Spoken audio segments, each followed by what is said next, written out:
Okay, this is a thread that I actually don't do myself, but would like to.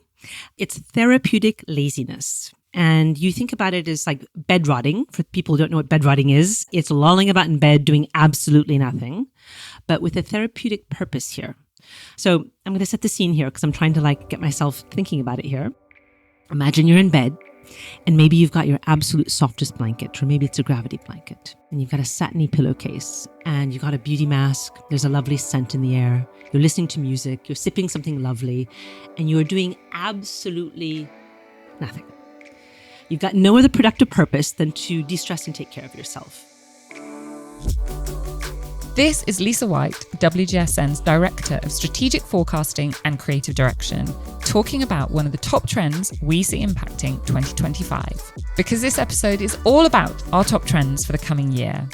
Now, I'm so excited about this recording because our top trends episode is always our most downloaded episode of the year. So a big welcome to you all. I'm Carla Buzasi, CEO of WGSN. Normally, I'm the only host of our podcast, Lives of Tomorrow, but this podcast will also go out on our other podcast feed, Create Tomorrow, which is normally hosted by you, Cassandra Napoli. So a welcome over to this side. Hello. You okay with me stealing the hosting role today? Of course. Please take them for the day. And we're also joined by Lisa White. Welcome, Lisa. Hello, thank you. Now, I'm so excited to have you both here. And while you're going to get some of the biggest trends of 2025 in this episode, please follow our socials, or even better, if you're not already a subscriber, then make sure you're subscribed to WGSN before the new year. All through January, we'll be releasing more top trends of 2025 that we know will be of incredible value to your job and business. But let's get to it. Okay, Cassandra, we're going to begin with you. Which top trend of 2025 are you personally most excited about? So we've been talking about the sort of forever young adult for a very long time, but it's really culminating in this sort of a lot of signals happening at the same time. And I think for 2025, we're really going to see that come to fruition. So I'm very excited about this. We've been talking a lot about how basically timelines in terms of aging are being redefined for a number of years now. Our STEPIC forecast from 2026 actually highlighted two very important ideas. The first is a concept called chrono-normativity. Say that 5 times. It's a hard one. But it is sort of the societal expectation to achieve life milestones by a particular age. So think getting married, buying a home, having kids, having that perfect career by age 30, for example. There's all this pressure on young people to really achieve all of that. But what we're seeing in recent years is that that's kind of being thrown out the window. There's a famous Friends episode. I actually think I spoke to you on Lives of Tomorrow about this. Yeah. Rachel, the character that Jen Aniston plays, she essentially says she wants to have kids by 35, and she does the math, and she wants to, know the person that she's going to marry for a number of years and meet them and all these sorts of factors. And she realizes that at 29, she's actually way behind. And so that's it speaks to this pressure that young people have faced for many years. But what we're seeing today from America to Asia and everywhere in between, lots of people are really recognizing that they're on their own timelines and there is no set timeline.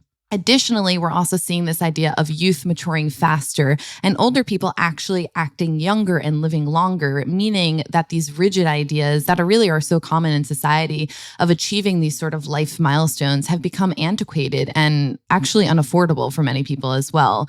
There's famous memes on the internet of, this is what I looked like as a millennial when I was 13 in 2005, and this is what a 13-year-old looks like today. And it's vastly different, right? The sort of millennial experience was like playing around with photo booth and acting kind of silly. And the young people today look much older than they are. You can just see that kind of playing out in the aisles at Sephora, right? With the whole 10-step skincare routines and Sephora tweens, right? But there's the other side of that. So the one which keeps on popping up on my feed, has been popping up all year, is the couple in Father of the Bride who were 40 20 years ago, and they look like grandparents, and there's sort of the pearl necklace and the very sort of traditional set hairdo. I'm older than that now, and they still look like old people to me. So I guess depending which generation, the memes have been slightly different. But yeah, it goes both ways. There's sort of everyone's sort of crashing somewhere in the middle. The old people younger, the young people older, which I don't know. Are we all acting like we're 30? That's the big question. I think there's this other side of the 2026 conversation we were talking about, those forecasts that we had mentioned that we'll start to see really emerge in 2025. And that's this idea of milestones. We know milestones are the acts of having kids and marriage and perfect careers and buying your first home and all of these big, big things, right? But milestones are emerging. These are smaller wins, smaller moments of joy, glimmers, if you will, such as completing your first half marathon or buying a smaller purchase like a bike or a car or something like that. And we're starting to see that really play out because of the fact that young people are just not hitting those life milestones at the same time. And also older people are going through things like gray divorce. And so life markers look just vastly different for a lot of people. And so we're seeing this sort of appetite for new products within the milestone space. Should there be greeting cards for congratulations on running your first half marathon? So those are some of the conversations around this idea of youth and extended youth. There's also the idea that we're sort of in the midst of a youth bulge or youth quake in new spots. So parts of India, Africa, Southeast Asia are actually having lots of babies now, as opposed to places like America, which is having or in Japan, South Korea, which are in decline in terms of birth rates, right? And so if you think ahead to the next couple of years, a lot of youth culture and a lot of youth movements will come out of new places that haven't necessarily been the case in the past. So it's just a really interesting time to watch what's happening within youth and the sort of stretching of youth and the new regions that are bubbling up within the youth conversation. I think the reason this trend will resonate is there's obviously a huge business impact to this, but also we can all recognize it. So whether that's me using my, father of the bride analogy there, or seeing the teens or tweens or kids that are being brought up, maybe not directly by us, but by people around us, and then looking a generation up. So even if I look to my parents, my mum is 71 now, my dad will turn 70 next year, they're not living their lives the way we perhaps presumed or thought that 70-year-olds, in fact, probably that they even thought that was the case. So it's quite a tangible trend, but you can see the proliferation of it. And I think that's why, certainly for me, this one really does resonate. And no matter what you're doing in your job, whether you're creating, designing, merchandising, strategizing, marketing, this is going to be important. You've got to recognize that you can't talk to people because of the numerical age they are anymore. You just can't. Yeah, it's why psychographics are so much more important now, and segmenting has kind of changed in terms of the consumer. I think it also speaks to from a product design and a marketing perspective, kid-dolting, right? If we're sort of reverting back to childhood due to comfort because we're living in a polycrisis era. If you look at toy sales, you had a podcast episode this year with Lego, I believe. Toy sales are through the roof, and it's largely millennials and Gen X that are driving a lot of them. And it's because they're reverting back to childhood kind of relics that made them feel happy and safe and comfortable. And this idea of kid-dolting is absolutely through the roof in terms of nostalgic references and media and entertainment, the sort of revival of old shows from the past that have totally blown up in recent years. And I think lots of people have talked, and we forecast nostalgia as a huge movement many years ago, and you've seen that manifest, but now you've got this kind of overlay of the adulting and the nostalgia. And, I think about how often in my family we used to play board games and still play board games today, and those board games have been reimagined and they've been reformatted and personalized. But it's still some of the old games that are the most popular. And I think also in an overly digitized world, the fact that there are still things, getting a board out, throwing, dice, that's quite interesting that we still place importance on that and multi-generations can enjoy them together. There's a concept of anemoia, which is nostalgia for the past that you didn't necessarily experience yourself. That's also driving a lot of this, right? Gen Z grew up in a world where Amazon and YouTube were kind of always in existence, right? And so they're actually desiring tactility and things that they didn't grow up with, like those board games that you can physically touch that don't have a digital element. Amazing. Okay. Lisa, over to you. What's your top trend of the top trends for 2025? Okay, so I'm going to pick my favorite product design trend, which is Day-jamas. And these are very practical and super comfortable. As you can imagine, they're pajamas for the day, but they can be really luxurious as well. And of course, everybody's going to remember during COVID where we're all lying around or working and wearing our pajamas at home. And that desire for comfort's never left us. Even though we've been dressing up, we've been going out, we've been traveling extensively, the J-jama or the pajama has been evolving a lot. And when we were looking at our data at WGSN on fashion, we found something really interesting. Because when you looked at the resort wear category, okay, what you're wearing when you're going on vacation, we found that when people are going on holiday, sleepwear is outperforming dresses and swimwear. Okay. And normally you would think you're going to go on a holiday and who cares what you wear to bed anyway, you're just going to crash. But sleepwear is outperforming. So if you think about it too, airlines, charge you a fortune for suitcases. So people just want to bring a few things with them and something that they can wear everywhere. I love this trend. Like if I wasn't playing host today, if Cassandra was in the hosting seat and I was being interviewed, then Day-jamas would definitely be on my list. And it was interesting, in one of the Lives for Tomorrow podcasts I did this year, and I was asking, it was a creative director of Echo, and I asked him, what was the trend that he thinks is driving the biggest change in the world? And he said comfort. We've been so trained now. I mean, look what I'm wearing today. It's stretchy, warm dress, stretchy, warm tights, but it's been styled now because our expectations is it still looks good, but I want to be comfortable when I'm doing it. And I think the Day-jama is the kind of perfect case study, or the kind of perfect example of where this need for aesthetics and comfort collide.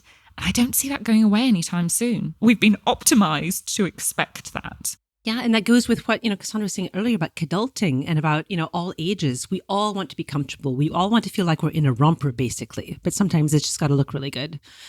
And, what I like about the Day-jamas is they're a little bit more fashion-led than what we've seen before. So you've got like these bloomer boxer shorts. And what's really important too, and we were talking about that tactility of games, it's a tactility of fabrics as well too. So we're seeing, elevated fabrics, a little bit chic. You've got the Japanese versions that are a little bit crunchy, and you've got the satiny versions or whatever. So you can actually wear them to a party even too. So you're, basically we had the beach to boardroom shirt last year, and this is just going to take you through the entire day and night. And I think that's quite exciting, but there's a beauty perspective to them too. What's interesting with this is we're seeing certain brands that are infusing the fibers, Day-jamas and other things, with wellness ingredients like collagen or hyaluronic acid and CBD. So I get that, well, actually, do I get the collagen in your Day-jamas? I mean, collagen's usually about kind of youthful skin, but I guess we're saying here this is youthful skin all over your body. What about CBD infused Day-jamas? What's that going to do? Are we all just going to be completely sort of blissed out as we're wafting around in these clothes? Well, I mean, I guess the idea is from beauty that it's not always something that you put on your face literally as a cream or whatever. There's other ways of infusing your body with wellness. And that's just something that you're taking, orally as well too, or smoking or whatever it might be. It's just really about something that is in touch with you, that you are in touch with, that is just making you feel better, making you well. And it's in a way, it's like passive wellness. It's not something you really need to do. You just get dressed and you've got this extra level of care in your clothing that is taking care of you on so many different levels. It's a bit of a continuation of that consumers being ever more demanding movement. I'm not going to call that a trend. And that we expect everything to do double duty for us at the moment. So things look good, but they're also comfortable. In this instance, they look good, they're comfortable, and they're doing us good. And we're not having to exert ourselves to make that happen. And in a competitive product world where lots of brands are fighting for consumers' attention, having that extra edge, having the and another and, that's what will make your brand or your product stand out. Yeah, it makes your product so much more compelling. When you're saying, listen, can I afford this or this? You're like, actually, in one product, I can get many different things. It makes your product really compelling, yeah. So it's giving you a bit of a booty boost. A booty boost. It probably does that too. Oh my goodness. Is it too late to edit the list? I think having a booty boosts as one of our top trends for 2025 would be amazing. I was going to say beauty boost, but I guess you could say a beauty booty boost on those Day-jamas. So yeah. Okay. All right. Cassandra, we're going to come back to you now. So maybe not so much product, although I do love the product ones. What's the other trend that speaks to you? I think it's got to be AI companionship. So we've talked about this. It's sort of been a top trend of the past. We had digisexuality as a sort of emerging trend. I think it was 2022 or 2023. I can't remember. And that was the idea that was very much on the fringes at the time. It was almost gimmicky that we were starting to sort of experience this loneliness epidemic that was happening, and people were starting to rely on AI for romantic or platonic relationships, right? And it's become so much more than that now. The AI conversation as a whole has matured so fast. And so we're actually really forging real relationships with AI, and we're leaning on AI for things like companionship in the workplace, in platonic friendships, and also love. And it all stems from the fact that we are lonely and we are relying on this technology more than ever, right? The World Health Organization has said that loneliness has become a global health threat. That was back in 2019, I believe.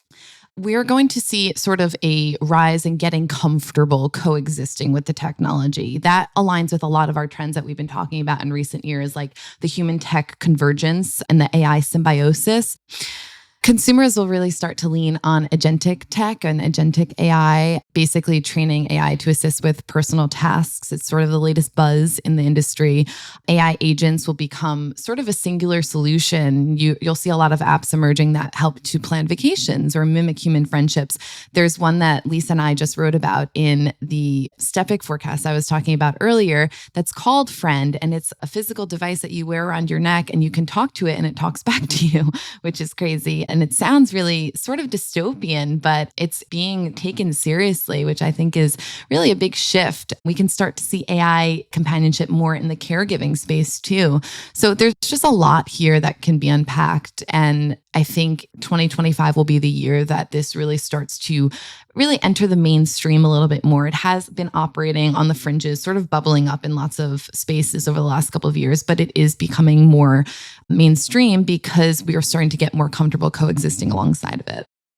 So I was just looking back. I interviewed the founder of Intuition Robotics in November 2023, so Dor Skula, and he has a company that have created an AI robot specifically for the elderly that is absolutely this concept that you're talking about.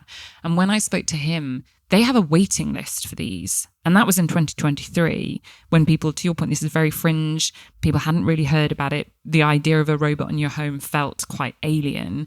But AI, it's the topic of the year. Everyone is talking about it. You cannot avoid it. If you're in business, you're working at how you'll leverage it. I recorded another podcast recently looking at the future of journalism and how AI is going to impact that. There isn't an aspect of our lives that wouldn't be. And this feels to me like a very positive use of AI, although there is still the debate about we need to ensure that people are still seeing humans. And so this not being an or, I think that it being an and combating clearly what is a problem where people are not able to see other human beings, but we don't want to replace that as a concept. Yeah, there's a survey that came out of Brazil that we recently wrote about that says 10% of the population already uses AI as a friend or advisor to work through emotional issues that they're having. So there is this sort of new reliance on the technology for a personal development, right?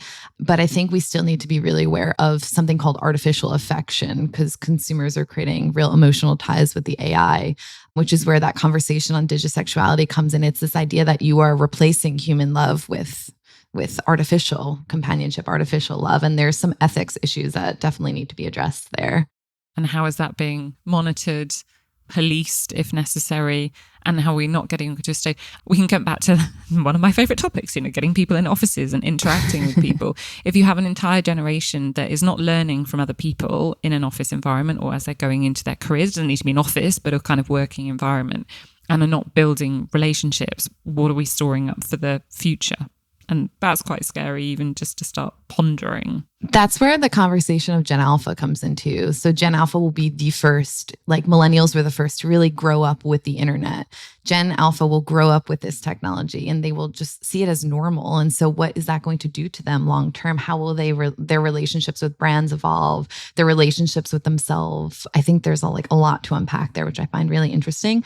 Separately, I wanted to just go back to that conversation on actually governments are stepping in and providing tools to help people meet. So the Japanese government, I love this example, has launched the Tokyo and Musabi dating app, which uses AI to match people in an effort to boost marriage and fertility rates in the country. So it kind of combines that youth forever consumer and the AI companionship one, which I think is interesting.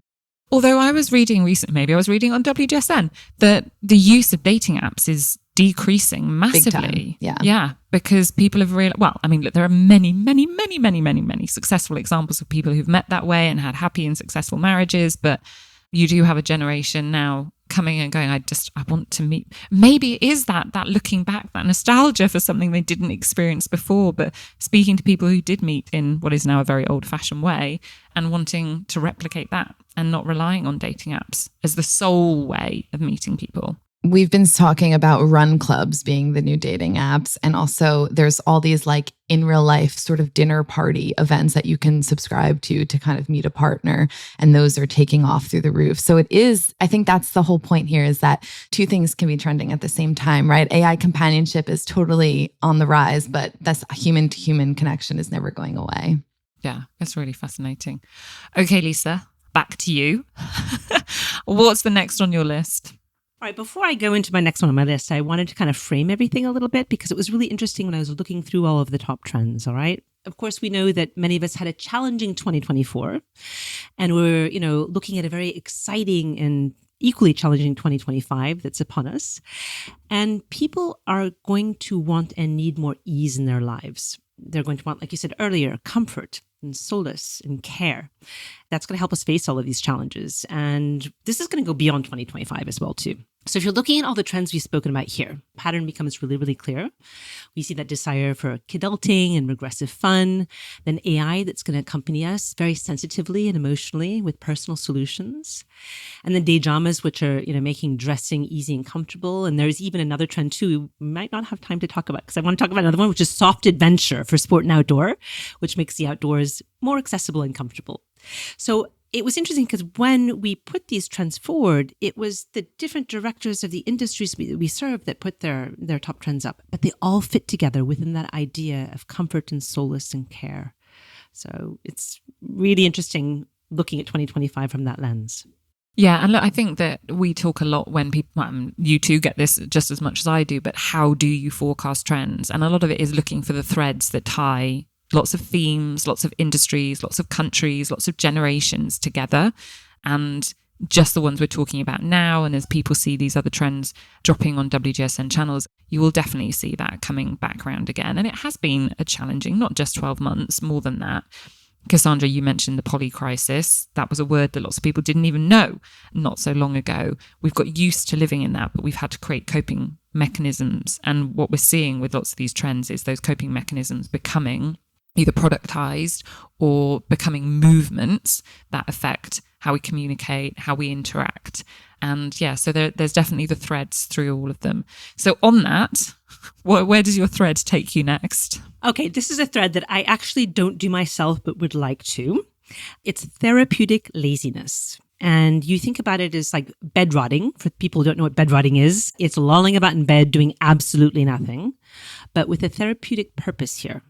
And so you're thinking about lolling around in bed, doing nothing, but with really nice sheets and sensorial things that make you feel good. It's all about feel appeal. We've just done a major report on that right now because feel appeal is a long-term trend that connects emotional feelings and physical feelings in a product or a service.